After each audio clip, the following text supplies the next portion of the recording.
Nag-ikot-ikot kami at nagtanong sa mga tao around QC Circle noong Pride March tungkol sa kanilang experiences sa pagiging bahagi ng queer community at pagiging ally. Pero yung super uncomfortable until now is... Hindi ko makalimutan ito kasi nung nag-aaral pa ako dyan sa UP. So far the only discrimination I faced is from my own mother.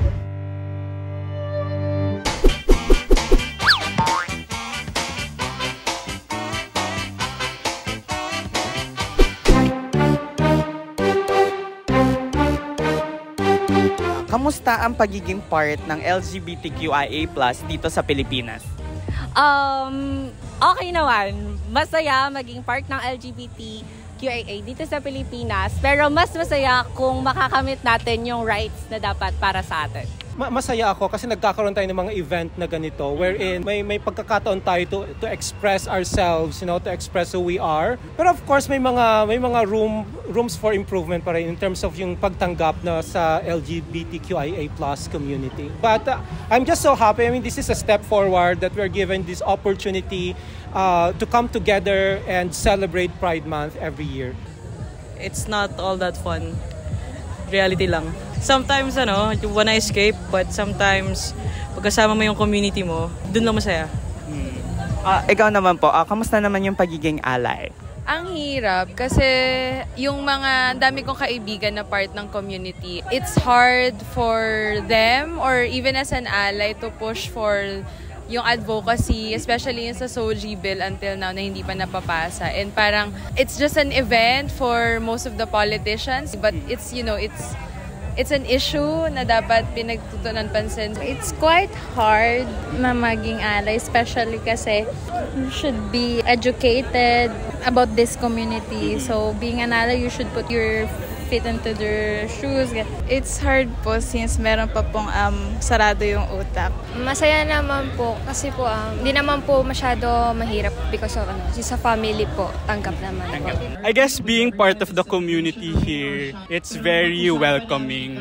I mean, it's the only place I could be my own safe space. Given with the people that I meet, very comforting to be around them, very genuine.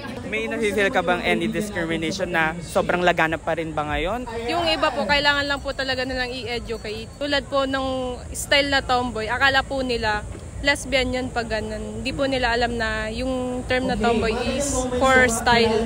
So, kailangan lang po nilang i-educate. Yung iba po, nag-aas naman po sila.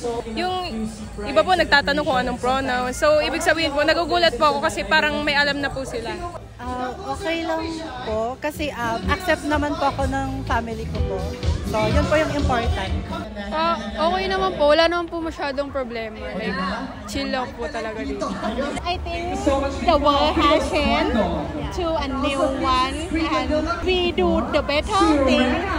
That's who you are. You can come and make it better. Challenging but at the same time, masaya because as years go by, nakikita natin na mas nagiging strong and mas nagiging brave yung members of the community. Anong nafe-feel nyo po sa current representation ng community sa media at sa pop culture dito sa Pilipinas? There's still room for improvement but slowly it's becoming normalized and bibigyan ng representation beyond the stereotype, particularly sa media, sa movies and television, yung members of the community. Sa tingin niyo po ba, balanse yung representation sa media? Definitely hindi pa, but hopefully yun naman yung reason kaya may Pride because we want to be more visible, not just tolerated but fully accepted. Wild! Super wild ng LGBT community when it comes to social media.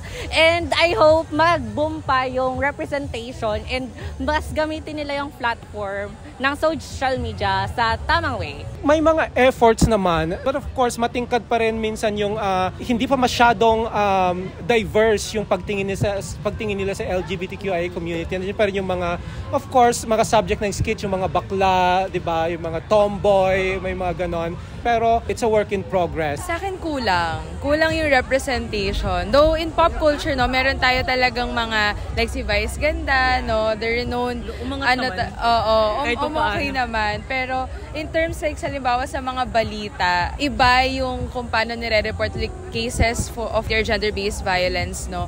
Parang iba yung nagiging pagtingin.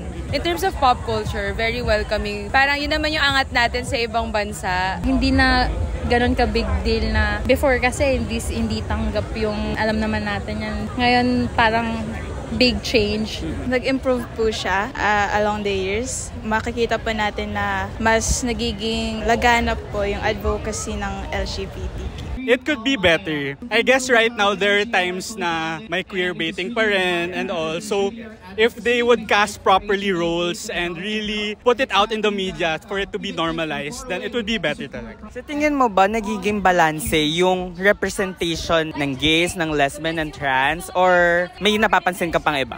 I feel like right now, stereotypical siya. It's being placed in a box since there's different spectrums of gay, lesbian. They only cast certain types but there's many more.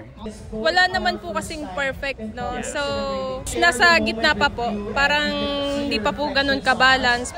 As of now po, kasi po, di ba, mas acceptable na po ngayon yung LGBTQIA sa Pilipinas. So, syempre po masaya po, tsaka super gaan po sa puso kapag, lalo na po marami na po yung, yung tumatanggap sa LGBTQ+.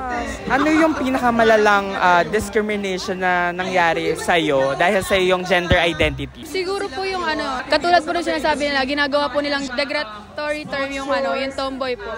Para sa akin naman po, hindi naman po siya nakaka-insulto kasi po, yun yung kung paano ko po nire-represent yung sarili ko. Yun. No, I don't have about a problem. I think the Filipino people will open mind to accept Ria. Wala naman. I would say I'm privileged to grow up in an accepting circle or family. So, but of course, that doesn't mean I will not fight and empathize with other members of the community. Siguro hindi siya discrimination, pero yung super uncomfortable until now is yung paggamit ng comfort room sa mga public CR or maski sa malls. Oh my God, hindi ko makalimutan ito kasi nung nag-aaral pa ako diyan sa UP kasi may mga tambayan yung frat doon. Hindi ko naman alam na tambayan pala ng mga fraternity yung yung tambayan nila. So naupo ako doon. And biglang sinigawan ako, "Hoy, bawal ang bakla dyan!" Sabi ko, "Ay naku, nakakaloka kayo. If I know, ibang mga member nyo, bottoms naman, chika lang." Alam mo, long hair talaga ako dati. Tapos, ang hirap i-build yung sarili ko na pagupitin yung hair ko. But then, when I didn't really come out of the closet sa parents ko. I just, fuck it. I'm gonna do my thing. Dahil nasabi mo na rin yung yung haircut, anong masasabi nyo doon sa mga schools na yung mga trans na kailangan pang gupitin yung kanilang mahabang buho para lang masunod yung cut na gusto nung paaralan na yun? You know, try to be more progressive. Di ba inclusive education na? So let's try to be more accepting. Baguhin na natin, basagin na natin yung mga ganyang. Kasi wala naman siya epekto sa pag-aaral. So far, the only discrimination I faced is from my own mother. But everyone else around me has been pretty accepting. When I was in elementary po, yung teacher ko po siya, parang nakakaya naman po yun since bata po ako noon. Tapos sa klase po siya ginawa. Parang direct po sa akin sinabi sa buong klase po na, "Tomboy ka ba?" Parang yun po. Parang na-off lang po ako doon na parang ba't kailangan po sa buong classroom po, tatanungin po akong diretsyon, gano'n. Nadi-discriminate lang po pag po, sa galaw po, dun po, napapansin po. Like, nasasabihan lang po na, bakit ganyan yung galaw mo? Tomboy ka pa, ganun po. Since it's 2024 po, maging open-minded po tayo, then accept people who they really are. Hello, I'm Fitz and I'm a proud member of the LGBTQIA+ community. Hey, I'm Jessica. I'm happy to be a part of here. I'm MM and I'm proudly part of the LGBTQ. Kim Alag Magdo, proud be LGBT+ community. I'm PJ and I'm proud of being a part of LGBTQIA+. Hi, I'm James and I'm proudly part of the community. I'm Pao and I'm proudly part of the community. I'm Shane and I'm proudly part of community. I'm JL and I'm a proud ally. Hi, I'm Dirk. I'm proud to be an ally. Well, I'm Nikki and I'm proud to be part of this community. Hi, I'm Jen and I'm proud to be an ally of the community. I'm Glenford and I'm proudly part of the LGBTQIA+ community. Hi, I'm Augustine and I'm proudly part of LGBTQIA. Happy Pride!